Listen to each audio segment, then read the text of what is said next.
De México y saludamos de México a Tel Aviv al periodista argentino Ezequiel Coppel. Ezequiel es un gran especialista, es un gran periodista especializado en Medio Oriente. Ha escrito libros muy relevantes como La disputa por el control de Medio Oriente y Medio Oriente, lugar común. Ezequiel, saludos desde México y gracias por tomar la comunicación esta mañana, tiempo de México. Bueno, pues con un panorama con lo que estamos viendo. Gracias por estar aquí. No, muchas gracias por invitarme. Bueno, ¿quién como tú que conoce la conflictiva histórica del Medio Oriente, cómo describir lo que está ocurriendo, qué alcance, qué significado, qué estás viendo de todo esto una vez que Estados Unidos dio el paso y atacó a Irán y ahora pues a la espera de la respuesta? No, bueno, me parece que lo que estamos viendo todos es lo peor que esperábamos. Yo creo que si le preguntaríamos a cualquier analista o le hubiésemos preguntado hace una semana cuál es el peor escenario que podemos divisar para esta región, y entre las opciones muchos habrían nombrado una guerra directa entre Irán e Israel, es decir, entre la primera potencia militar y la segunda o la tercera de la región. Y es bien como usted dijo, en este momento lo que estamos todos esperando es cuál va a ser, si hay una respuesta de parte de Irán luego del ataque estadounidense a sus instalaciones nucleares. Y me parece que con respecto a qué tipo de respuesta tome Irán para contestar a ese ataque estadounidense a sus instalaciones nucleares, me parece que vamos a ver si hay una posibilidad de que la guerra continúe. Si la guerra continuaría, Estados Unidos se uniría de forma más consecuente al esfuerzo guerrero israelí, o lo que vamos a ver es un tire y afloje entre Israel e Irán hasta que ambos se cansen o hasta que uno de los dos diga que haya cumplido sus objetivos. Bueno, imagínate, de eso depende el asunto, pero por lo pronto efectivamente ha dicho Irán que habrá una respuesta proporcional, cualquier cosa que esto signifique. Sí, uno pensaría que el concepto de respuesta proporcional tendría que ser una respuesta muy fuerte, porque si Pues Estados sí. Unidos invade el espacio aéreo de Irán y ataca una instalación nuclear iraní, digamos, de alguna manera violando la ley internacional, bueno, la respuesta iraní sería muy fuerte. Yo creo sería un poco más cauto. Quiero pensar que los iraníes están poniendo en una especie de cálculo, que quieren contestar, porque no contestar es lucir muy, muy débil hacia afuera, pero también hacia adentro. Y recordemos que el régimen iraní ha tenido en los últimos años bastantes protestas contra su supervivencia o, digamos, contra su devenir. Yo me parece que pensaría que la respuesta de Irán va a llegar, pero va a estar entre los límites de que no obligue a Estados Unidos a entrar en una guerra total contra la República Islámica de Irán. Sí, me imagino, porque si eso ocurre, pues ya podemos imaginar cualquier cosa, efectivamente, Ezequiel. Sí, el tema es, ¿qué es lo que busca cada uno? Es decir, lo que se ve tanto de parte de Donald Trump, que al principio hizo una especie de pantomima donde dijo que él no había participado en la decisión del premier israelí en atacar a los iraníes, etcétera. Luego terminó diciendo, bueno, sí, coordiné las cosas y por último ataca conjunto Israel. ¿Y cuáles son los objetivos? Es decir, los objetivos son destruir el desarrollo nuclear iraní. El objetivo es atrasar el desarrollo nuclear iraní. El objetivo es un cambio de régimen, un cambio de gobierno. Me parece que con respecto a si realmente aclaran sus objetivos o si los tienen claros y no es una especie de titubeo constante, me parece que de esta manera podríamos ver algún tipo de salida o desescalada. Ahora, si los objetivos van cambiando todo el tiempo y se transforman desde la posibilidad de atrasar el desarrollo nuclear iraní, que yo creo que Israel y tanto Estados Unidos tienen la capacidad de eso, a pasar al deseo de un cambio de régimen, donde uno, conociendo un poco esta región y viendo conflictos pasados, sabe que es muy difícil un cambio de régimen o gobierno desde el aire, sin tropas en el terreno. Bueno, si no deciden hacia dónde van, es decir, o lo que quieren, me parece que esa puede ser una de las explicaciones que nos hagan ver que la guerra se extiende. Pues tal cual, estás abordando el asunto principalísimo en este momento, porque efectivamente hay contradicción entre los dichos de los colaboradores de Donald Trump y el propio Donald Trump hablando de un cambio de régimen, que para cambiar el régimen, como tú bien dices, no se puede por aire. En todo caso, queda la duda de en qué se traduce lo que dice Donald Trump en su cuenta social, en Truth Social, ayer domingo, cuando él afirma que no es políticamente correcto que se use ese término. Estamos viendo en la pantalla de nuestro programa, Ezequiel, este mensaje de Donald Trump de ayer domingo. Dice: no es políticamente correcto usar el término cambio de régimen, pero si el régimen iraní actual no puede hacer grande a Irán de nuevo, y aludiendo a su maga para hablar de miga, ¿por qué no habría un cambio de régimen?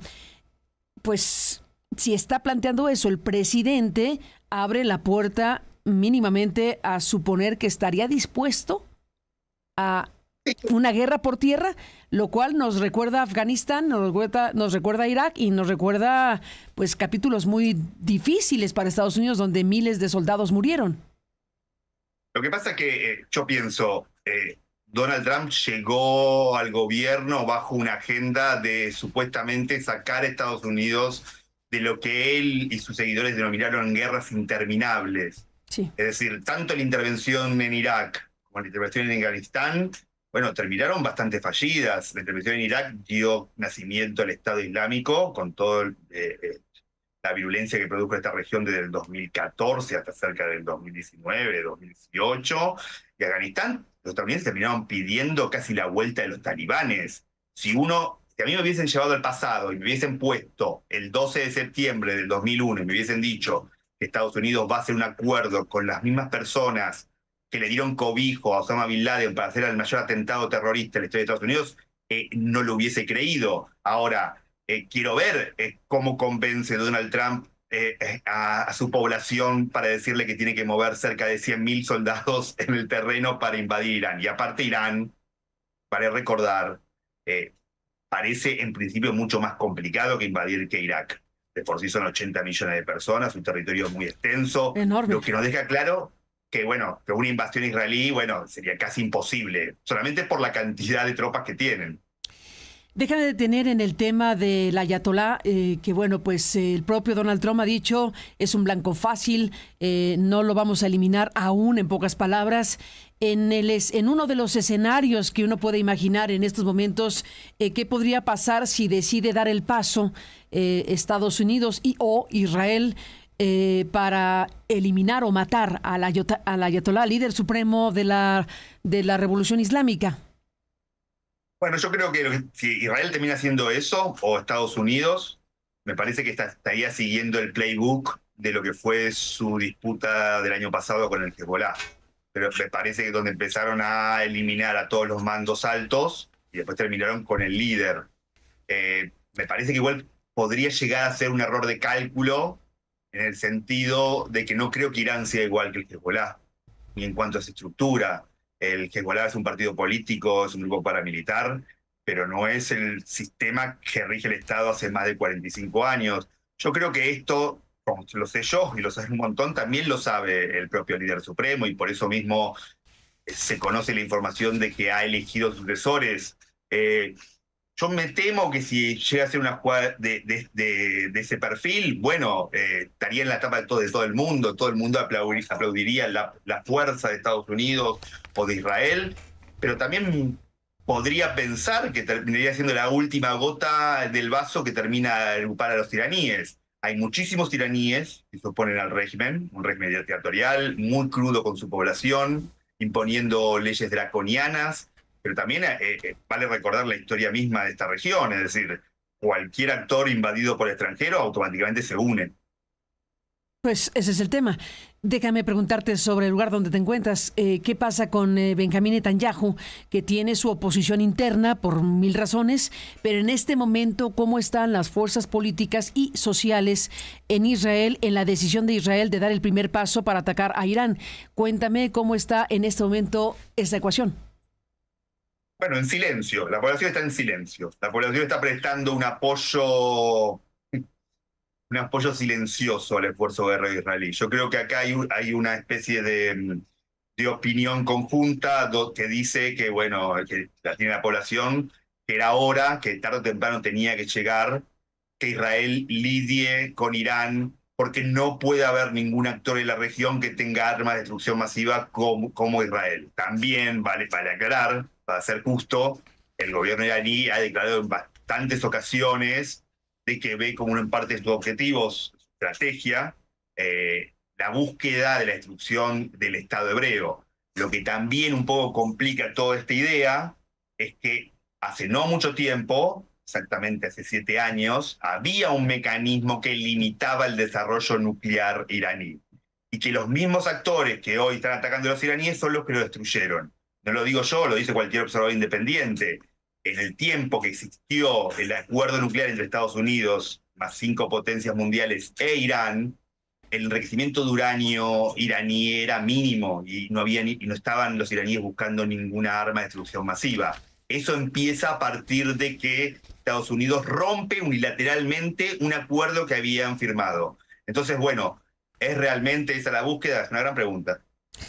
Sin duda. Y bueno, a ver, te pregunto también, Ezequiel Coppel, ¿qué tipo de aliado puede tener Irán en estos momentos? Ha habido ataques muy directos a los aliados históricos de Irán. Están eliminados o muy debilitados quienes podrían reaccionar para estar junto a Irán en estos momentos. Queda esta pregunta: ¿qué tan solo se encuentra Irán para efectos de una respuesta? No, muy solo. Yo me acuerdo una declaración de Soleimani, me acuerdo que lo leí en el Wall Street Journal. Soleimani era el antiguo líder de la Guardia Revolucionaria, el que creó una especie de lo que siempre se denominó anillo de fuego iraní alrededor de Israel. La estrategia era, o la táctica era, que si Israel ataca Irán, Irán lo que iba a poder hacer es activar todos sus proxies, sus aliados que rodean Israel, para hacerle la vida imposible a Israel. Yo creo que lo que vimos el año pasado, en el 2024, fue Israel deshaciéndose de esas proxies, de sus aliados iraníes. Entonces, el día de hoy, cuando Israel está enfrentando a Irán, está enfrentando solo a Irán, no está enfrentando ni al Hezbollah, no está enfrentando a las milicias iraquíes, no está enfrentando a, por ejemplo, a otros actores, es decir, que colaboraban con los iraníes, actores en Siria. Capaz que el único que podría apoyar el día de hoy Irán, pero su poder de fuego bastante limitado, son los hutis en Yemen.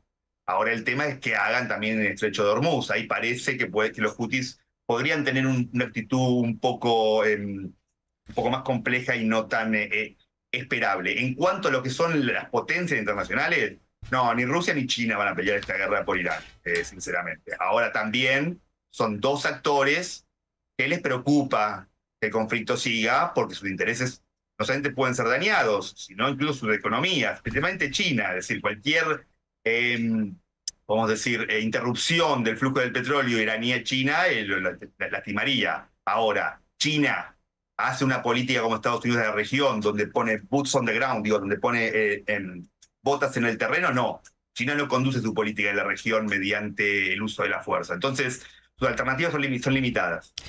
Importantísimo lo que dices, Ezequiel Coppel, porque al final de cuentas, cuando todo esto está ocurriendo, viene a la mente la Tercera Guerra Mundial.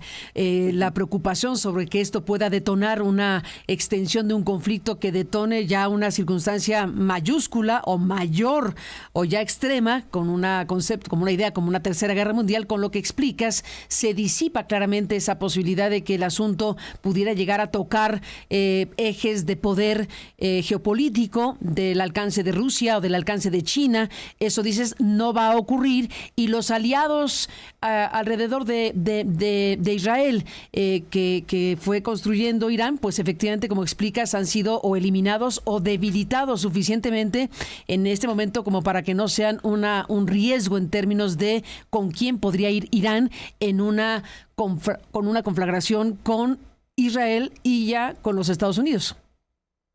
Sí, así es. Yo creo que quedó patente en la actual acción de Irán. Es decir, Irán siempre hizo este cálculo. Creo que también al perder también, igual estaba muy debilitado, al perder el poder Assad en Siria, también se quedó sin capaz que el único actor que durante la anterior guerra entre Irán e Irak una guerra que duró del 80 al 88, la gran guerra olvidada de Medio Oriente, una guerra que costó más de 1 millón de muertos. El gobierno de la familia Assad capaz fue el único actor también en la región que lo apoyó. Y a partir de ese momento lo que hacen los iraníes es desarrollar lo que se puede ver al día de hoy, su importante proyecto misilístico. Y al día de hoy, este proyecto misilístico le está dando ciertos frutos. Si bien su poder de destrucción en Israel ha demostrado ser limitado, produce molestias. Y al día de hoy se ha comprobado cierto, que no hay lo apoya, que están solos y que lo único que terminan teniendo como moneda de cambio son sus misiles. Dime una cosa, Ezequiel Coppel, ¿dónde dejamos esto que acaba de ocurrir en Siria? Ahora que mencionas a Siria, 22 cristianos murieron, 63 más resultaron heridos en un atentado con bomba perpetrado ayer mismo contra la iglesia de San Elías en el centro de Damasco, en Siria.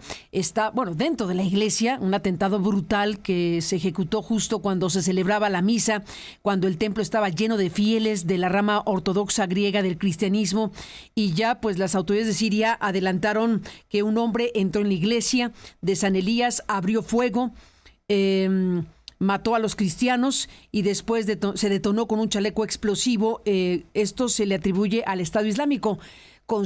Piensas que este evento trágico de ayer domingo en Siria pudiera estar o no relacionado con todo esto? ¿Cómo lo entendemos? No, yo en principio, si no hay una información precisa, no, parece que no está relacionado. Parece que está relacionado a las propias vicisitudes del actual devenir sirio. Es decir, recordemos que en Siria asumió el poder un antiguo fundamentalista que pertenecía a un grupo que se había separado especialmente del Estado Islámico, que tomó el poder de manos de una cruenta dictadura sostenida por una familia, que desapareció cerca de 100.000 personas. Es decir, la opción era entre Guatemala y Guatepeor para hacer una especie de chiste. Es decir, las dos opciones eran bastante malas, pero digamos, la estructura de la población siria sigue marcando que uno de los principales desafíos es poder unir a las diferentes sectas religiosas.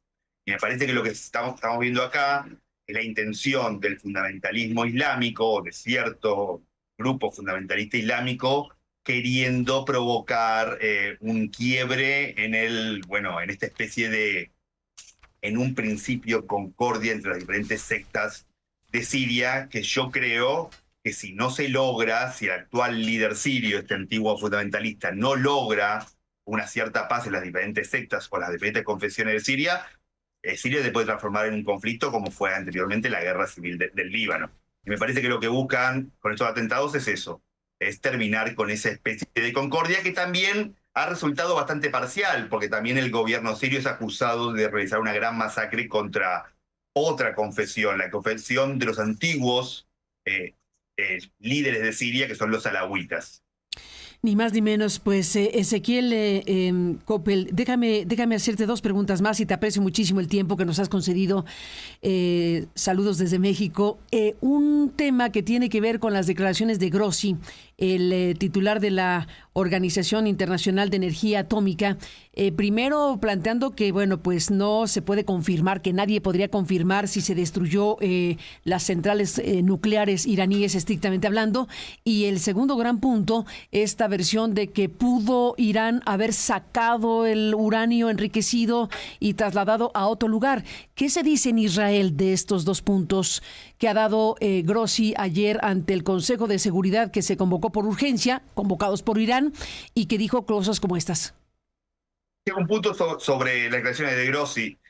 Yo todavía no escuché que el líder de la Organización de Control de Proliferación Nuclear haya condenado el ataque. Porque digamos que en parte era parte, es decir, él era la persona que estaba como... De alguna manera sí. Déjame decirte, porque si está diciendo que, si dijo que los ataques, o sea, lo que dijo fue general, ¿no?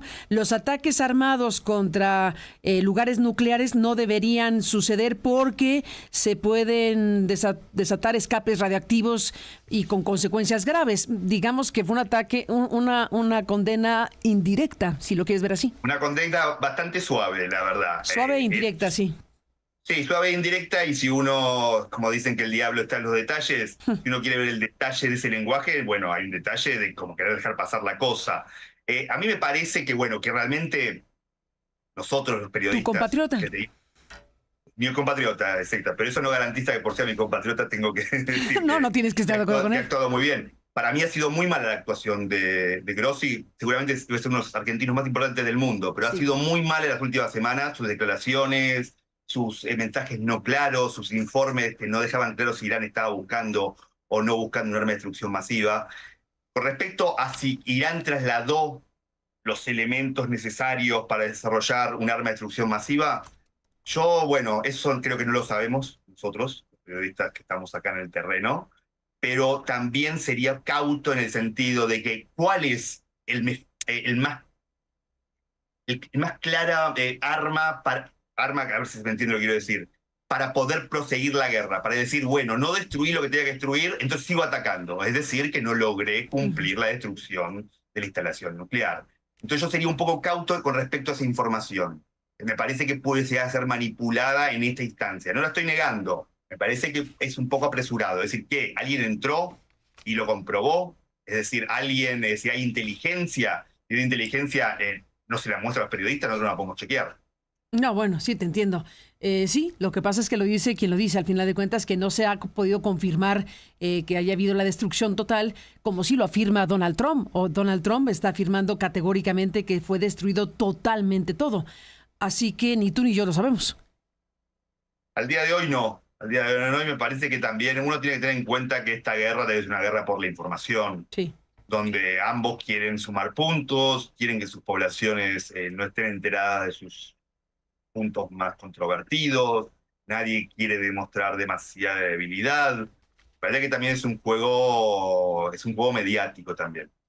Todo junto, pero bueno, dentro de las cosas que nos has dicho, Ezequiel Coppel, destaco pues la condición de Irán de solitario, digámoslo así, tu análisis que coincide con análisis de gente pues muy relevante en la revisión de lo que pasa en estos momentos, de que ni China ni Rusia parecerían estar dispuestos a intervenir, porque si eso ocurriera, pues entonces ya estaríamos frente a una posibilidad real de una conflagración mundial. En este punto me quedo. No, no, sí. A ver, es muy difícil hacer futurología en un conflicto que se está moviendo momento a momento, ni hora a hora, minuto a minuto. Yo no tengo dudas que China o Rusia no quieren que Irán, es decir, caiga o que un aliado económico o estratégico. Yo siempre estuve en contra de esa idea del eje militar chino, ruso, iraní. Me parece que tiene problemas de esa idea porque, por ejemplo, Rusia e Irán son naturales competidores, a pesar de que puedan estar de acuerdo sobre ciertos puntos que avancen sus intereses. Estoy seguro que China y Rusia no quieren que caiga el gobierno de Irán. Ahora vuelvo a lo mismo, es decir, ¿están dispuestos a hacer algo más que declaraciones diplomáticas, etcétera? Bueno, está por verse. Está por verse y cierro, Ezequiel, con el tema del petróleo, porque ya vimos que el Parlamento iraní pues autorizó que se cierre este punto estratégico del estrecho de Hormuz, que bueno, pues ya sabemos que por ahí pasa el 20-25% del petróleo del mundo. Mm. ¿Qué te dice este punto estratégico de la decisión iraní? De la decisión que en todo caso estaría tomando Irán. Primero, un punto. La decisión que toma el Parlamento no significa nada. Esa decisión, esa última decisión la tiene un consejo que está eh, por debajo del líder supremo. Esa decisión solo la puede tomar el líder supremo. Yo creo que es un arma humeante, es un arma cargada, pero no para disparar. Yo creo que si Irán cierra el estrecho de Hormuz, tiene más para ser perjudicado, para que sean perjudicados ellos mismos que para perjudicar al enemigo. Es decir, gran parte del comercio iraní pasa por ahí. Bueno, también pasa gran parte del petróleo del Golfo. ¿Pero qué ganaría Irán? Es decir, cerrando el estrecho de Hormuz. Vale recordar que en 47 años de República Islámica de Irán nunca cerró el estrecho de Hormuz. No lo cerró ni en la guerra Irán-Irak. Y Mm. amenazó un montón de veces. Sí, detuvo barcos, hundió otros barcos, etcétera, pero nunca bajo ningún motivo lo cerró. Yo creo que es como una especie de arma cargada, que es mucho más valiosa decir que lo puede hacer que hacerlo. Es decir, le da mucho más poder de negociación decir que lo puede hacer que hacerlo. Yo me resisto a creer porque no veo todavía el beneficio en cerrarlo, pero también me parece que su poder es decir, miren que nos podemos volver locos y miren lo que podemos llegar a hacer. Pues estaremos en contacto, si tú nos lo permites, Ezequiel Coppel. Muchísimas gracias por esta conversación muy importante. Te aprecio mucho que compartas pues tu conocimiento y tu mirada de las cosas en estos momentos desde Tel Aviv. Gracias, un abrazo y seguimos en contacto. No, muchas gracias por invitarme. Saludos. Gracias, un saludo para ti. Ezequiel, un gran periodista especializado en Medio Oriente, autor de libros pues referenciales en esta materia que tiene que ver con el Medio Oriente. Y bueno, pues gracias por esta charla. Nos enlazamos hasta Francia.